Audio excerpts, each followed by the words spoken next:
बंदों गुरुपद कंज कृपा सिंधु नर रूप हरि महामोहतम पुंज व्यास वचन रवि कर निकर। भक्तगणों को तथा धर्म अनुरागियों को मेरा हार्दिक नमन।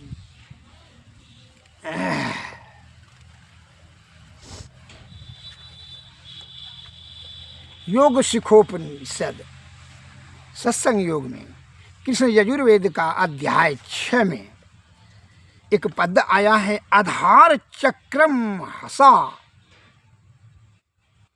विद्युत पुंज समप्रभा तदा मुक्तिर्न संदेहो यदि तुष्टः स्वयं वह गुरु। बिजली पुंज के समान प्रभा प्रकाश वाले आधार चक्र के ज्ञान प्रकाश से मुक्ति हो जाती है, इसमें संदेह नहीं। जबकि गुरु प्रसन्न रहे तब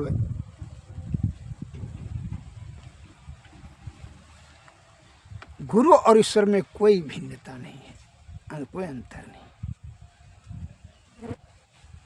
गौपद सिंधु अनल शीतलाई गरल सुधारी पुकारहि मिटाई। जौ कृपा होई रघुराई। जिस पर कृपा प्रभु की हुई उस पर कृपा सभी की हुई। अतः ईश्वर या गुरु की कृपा तभी आपके ऊपर होगा जब उनको आप पवित्र शुद्ध चित्त आत्मा से उनको श्रद्धा और स्नेह और सेवा करेंगे, स्मरण करेंगे, चिंतन मनन करेंगे, उनका ही सदैव ध्यान करेंगे। निरंतर ध्यान करने से सतत जो है आपका क्या होगा कि वासना तो छिन्न हो जाएगा, और जब वासना और गुरु ईश्वर का कृपा भी हो जाएगा, और जब ईश्वर की कृपा हो जाएगा तो फिर आपका अनिष्ट तो हो ही नहीं सकता। यहाँ लौकिक दृष्टि से अलौकिक दोनों दृष्टि से अलौकिक नहीं होगा। कैसे, मैं एक उदाहरण देता हूँ, जरा सा सुन समझ लिया जाए। एक किसान जंगल में जो है, बड़ा छोटा परिवार, एक बेटी पुत्री थी। वह जो है वहीं लकड़ी काट करके आते और गांव में जो है मथा पर ढो ढो कर करके घुर घुर करके बेच करके वही से जीव का उपार्जन हुआ करता था। मजदूरी, दिन भर लकड़ी काटना और शाम को गांव में घुर घुर कर करके बेचना, उसका यही काम था। उसी में पति पत्नी और एक पुत्री, जो रूखा सूखा भोजन मिले उसी में बहुत संतुष्ट, और ईश्वर का भजन सदन करते रहना। उसमें यही सिद्धांत था, छल कपट पर कुछ नहीं जानता था। कर से कर्म करहि विधि नाना, चित राखो जहाँ कृपा निधाना। कर से कर्म करते रहिए और चित्त को पवित्र रख कर करके ईश्वर पर ध्यान लगाए रखें। इससे अद्भुत और अलौकिक आपको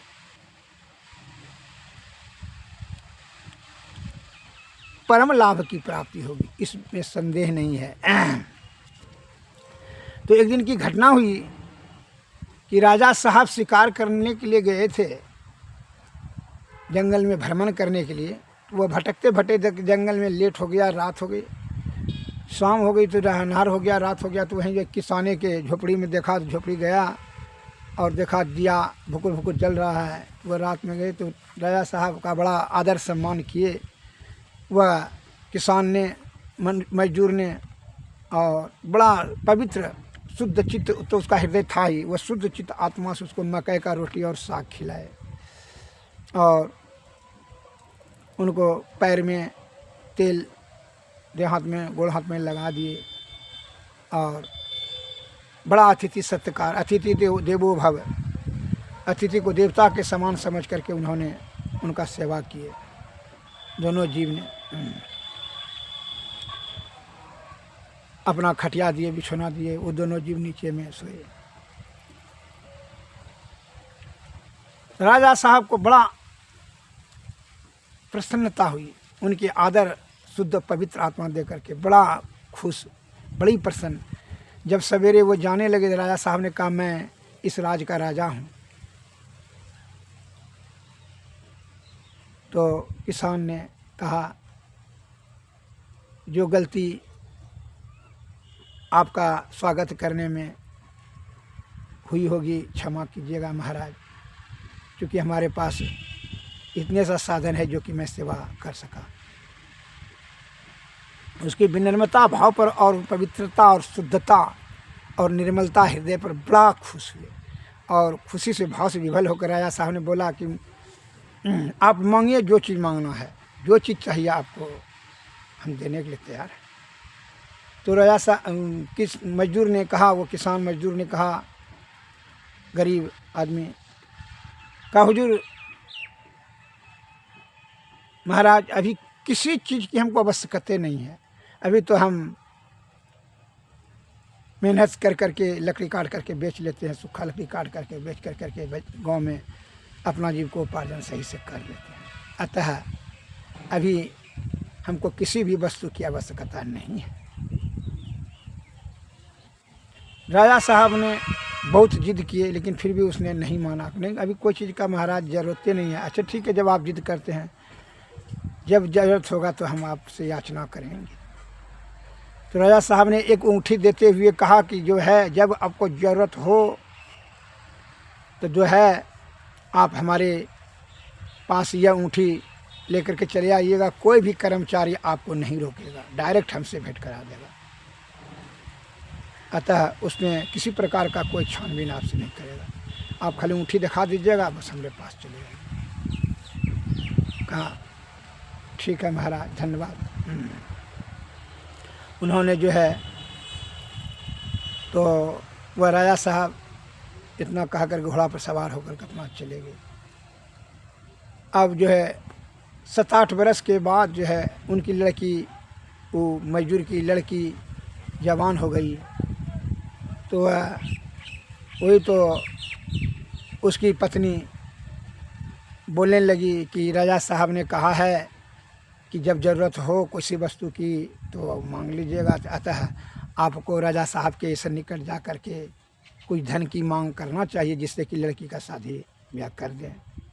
अब जवान हो गई है और कुछ पैसा तो बचाए नहीं, धन तो जमा कुछ किया नहीं है, हम लोग तो जितना भी कमाते हैं तो खाना खर्ची में ही चला जाता है।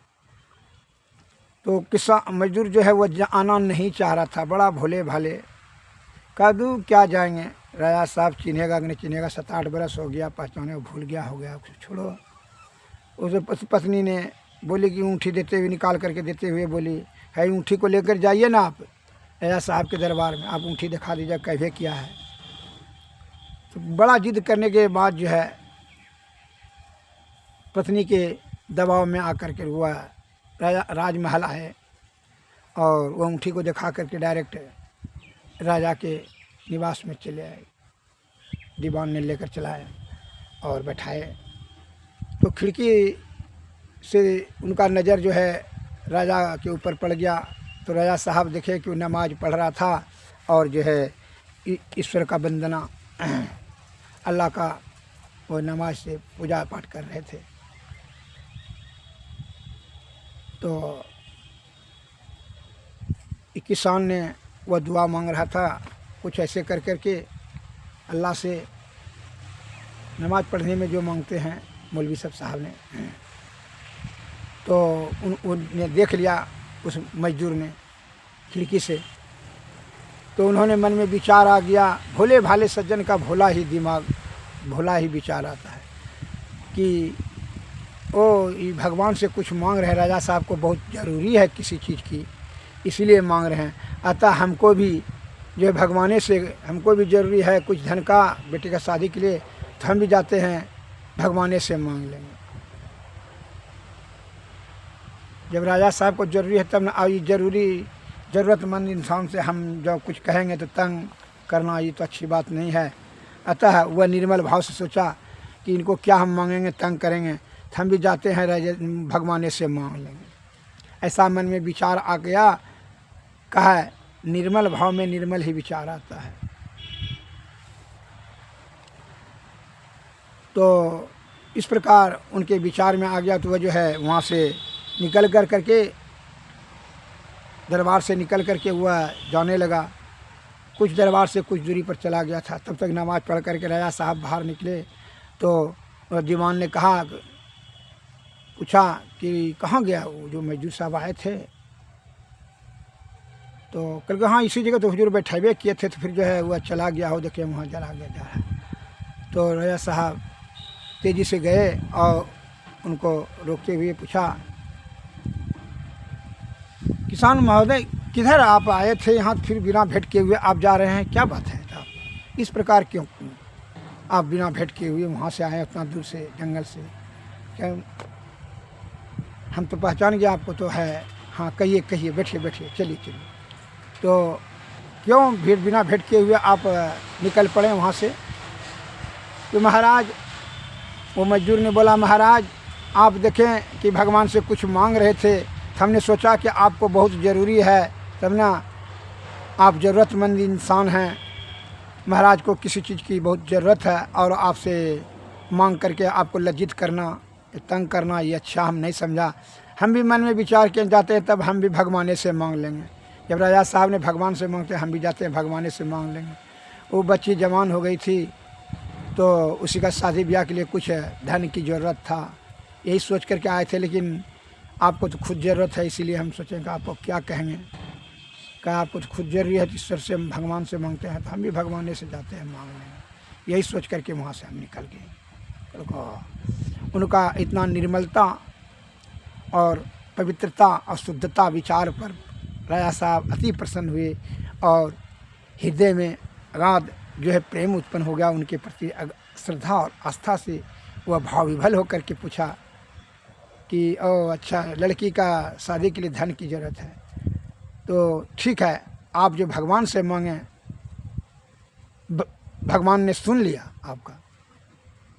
यह राजपाट, धन दौलत, जितना खजाना, माल खजाना, सब हम आपको समर्पित करते हैं। फिर महाराज ऐसे कैसे बोलते हैं? क्योंकि हमारा लड़का जो है, आप उस समय भी आपका मैं ऋणी हूँ कि आपका अन्न नमक खाए हैं, अतः मैं आपका ऋणी हूँ। आपका सेवा भाव से मैं अति प्रसन्न हूँ, अतः आप सेवा करने का हमको अवसर दीजिए।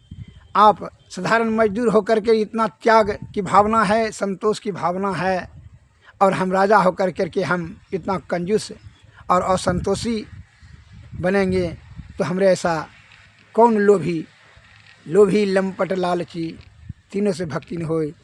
अब भक्ति करे कोई सुरमा जाति वर्ण कुल कोई। हमने अहंकार को पोषण कर करके इतना राजपाट करके जब आपने त्याग कर करके चाहते हैं भगवान से मांग लेंगे, तो आपने त्याग शक्ति आपकी कितनी है मजदूर होकर के, तो हम तो राजा था, हमको हमारा त्याग शक्ति कितना होना चाहिए। अतः इस बात से हमारा ज्ञान दृष्टि खुल गया कि संतोषम परम सुखम, आप अत्यंत संतोषी और सुखी हैं, त्यागी हैं, अतः तुमसे बड़ा कौन महात्मा है। कितना संत चरित सरसरी सकपासु, सरस नीरस विष मैं फल जासु। आप में किसी प्रकार का कोई विशाल विषय का विकार नहीं है, आप निर्विकार हैं। आप में किसी प्रकार का लोभ लालच कुछ नहीं है, कुछ भी अहंकार नहीं है। अतः आप हमको सेवा करने का अवसर दीजिए। इसलिए आपने जो भगवान से मांगा तो भगवान ने सुन लिया। आपकी बच्ची का शादी की बात है, तो हमारा लड़का एक ठो राजकुमार है, उसी से शादी कर दीजिए। आपसे मैं मांगता हूँ, क्योंकि आप तो सदैव हमको देते आए हैं। उस दिन भी सेवा दिया, हमारा कितना उत्तम सेवा किया, शुद्ध चित्त पवित्र आत्मा से दोनों जीव ने। अतः मैं आपका ऋणी हूँ और आज भी मैं आपसे ही मांग रहा हूँ। शुद्ध जिसको हृदय पवित्र होता है वही जिंदा भगवान है। अतः आप में हमको भगवान नज़र आ रहा है। इसलिए आपसे ही मैं मांगता हूँ कि आप हमारे राजकुमार के लिए अपनी लड़की का हाथ दे दीजिए और पूरा संपत्ति उसको, ये महारानी बन जाएगी, उसी को हम ये बना दे दिए, सबसे पूरा संपत्ति राजपाट वही चलाएगी। श्री सदगुरु महाराज की। किसान मजदूर वह भाव विभल होकर करके पैर पर गिरने लगा। राजा साहब ने कहा इस तरह से आप हमको और ऋणी न बनावें, मैं आपका तो पहले ही ऋणी हो और हमरा पैर पकड़ने की जरूरत नहीं है। पैर मैं आपका पकड़ता हूँ कि आपसे मैं याचना करता हूँ। आप दानी हैं, मैं याचक हूँ। इस प्रकार सुनकर करके किसान का हृदय प्रसन्नता का ठिकाना नहीं रहा, अत्यंत प्रसन्न हो और ये प्रसन्नता के आंसू सूखते शरीर से, आंखों से बहने लगा। राजा को ज्ञान जो है उनके स्वभाव गुण से, सुसंगति के प्रभाव से, उनकी शुद्धता और पवित्रता से, साधुता से, उनकी सज्जनता और सरलता और निर्मलता से राजा को अत्यंत हृदय छू लिया और हृदय में परिवर्तन हो गया। इसे कहता है गरल सुधारी पुकरहि मिताई, गोपध सिंधु अनल शीतलाई, जो कृपा होई रघुराई। जब ईश्वर की कृपा हो जाती है तो गरल क्या होता है? गरल माने विष अमृत हो जाता है। गरल सुधा, सुधा माने अमृत हो जाता है। रिपु करहि मिताई, शत्रु मित्रता करने लगता है। अनल शीतलाई, आघिन शीतलता प्रदान करने लगता है। गौपद सिंधु, गौ के पद में ही सिंधु समा जाता है। ईश्वर की जब कृपा होती है, उसकी निश्चलता, निष्कपटता, पवित्रता, शुद्धता पर ईश्वर तो पहले प्रसन्न थे और ईश्वर की कृपा से ही वो राजा साहब का हृदय भी निर्मल और स्वच्छ हो गया और वह राजपाट सब किसान की बच्ची को दे दिया और उसने इन्हें त्याग कर करके साधु संगति में चले गए ईश्वर के खोज में। श्री सदगुरु महाराज की जय। ये ईश्वर की कृपा नहीं है तो क्या है? इसलिए बिना सदगुरु की कृपा से सज्जन साधु की लगे संत दरस फल परम अनूप, ब्रह्म दरस सहज जीव स्वरूप। संत का दर्शन होने से परम लाभ की प्राप्ति होती है और शुद्ध चित्त पवित्र आत्मा वाला जो है वह संत ही होता है। शांति व अस्थिरता व निश्चलता को जो प्राप्त करते हैं उसे शांत कहते हैं, जिसमें विषय त्याग की भाव है, कुछ नहीं चाहिए, वही पवित्रता है और अहंकार और मन उसका कुछ नहीं बिगाड़ पा रहा है, समझ लीजिए वही निर्मलता है।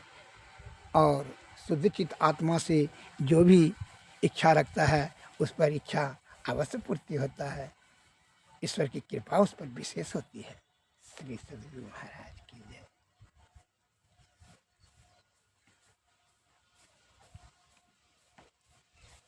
कह चुके इसलिए वो विषय के परे न हो जाता है। विषय के परे तो ईश्वर है। वह मजदूर की बेटी से राजकुमार शादी हो गया और वह राजा रानी बन करके के शासन करने लगे और राजा साहब साधु की संगति में चले गए ईश्वर की खोज में।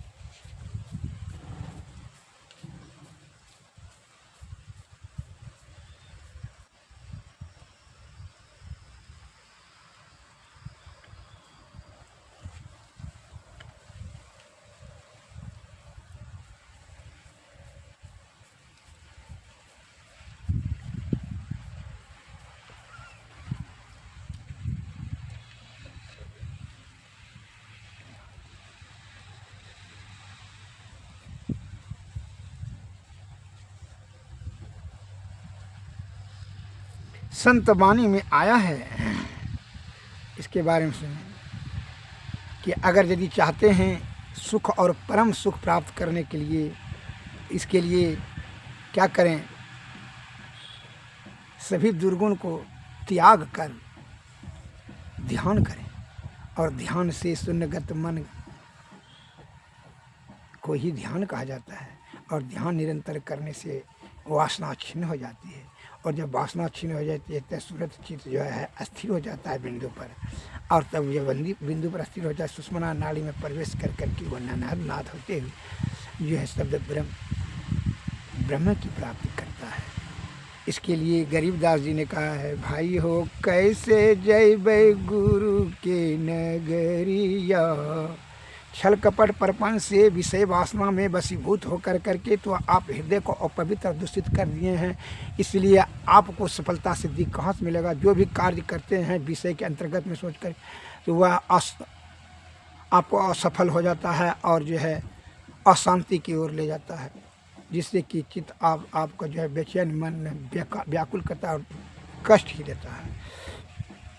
इसलिए कहते हैं, भाई हो कैसे जैबै गुरु के नगरिया, मैली मूर्छे देरिया न, एकाएक धनी बिसरौली, दूजा दुविधा में लपटौली, तीजा तीन गुणन के लागल छै बजरिया, मैली मूर्छे देरिया न, चौथा चार वेद पढ़ आए, पचमा प्रेम भक्ति नहीं पाए, छठा छल बल से भरल छे कोठरिया, मैली मूर्छे देरिया न, सतमा शब्द सूरत नहीं पाए, अठमा आलस में अलसाए, नहला भूली गेल गर्व के कररिया, मैली मूर्छे देरिया न,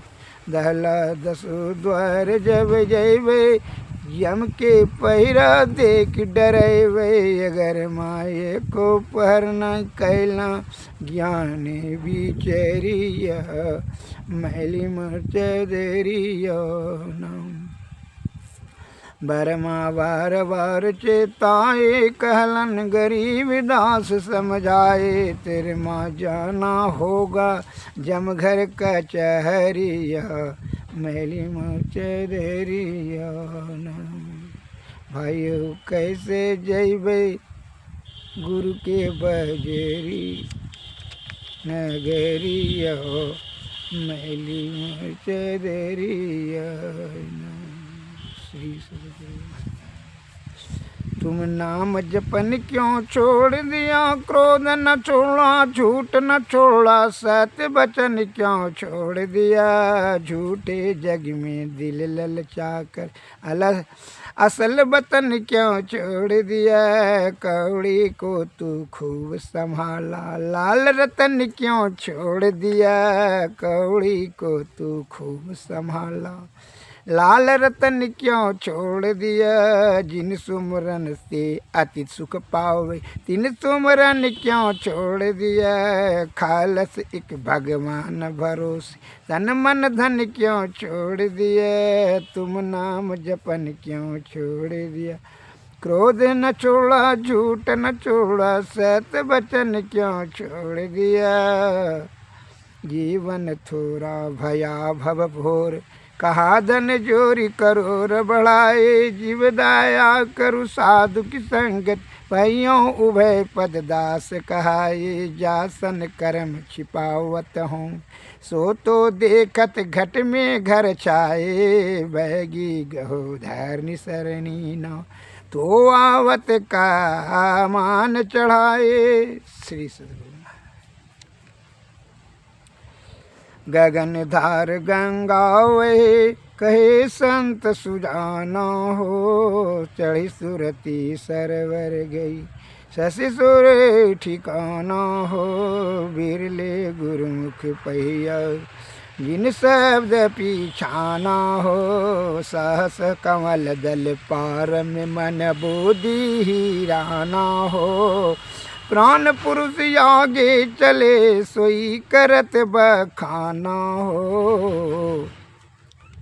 विमल विमल वाणी उठे अद्भुत आसमाना हो। निर्मल वास निवास में कर कर कोई कोई जाना हो। तुलसी सा तलब तलबी कर नित सुरती निशाना हो। अंड अलख लख यहीं सोई चढ़ कर धरी धियाना हो। श्री सद्गुरु महाराज।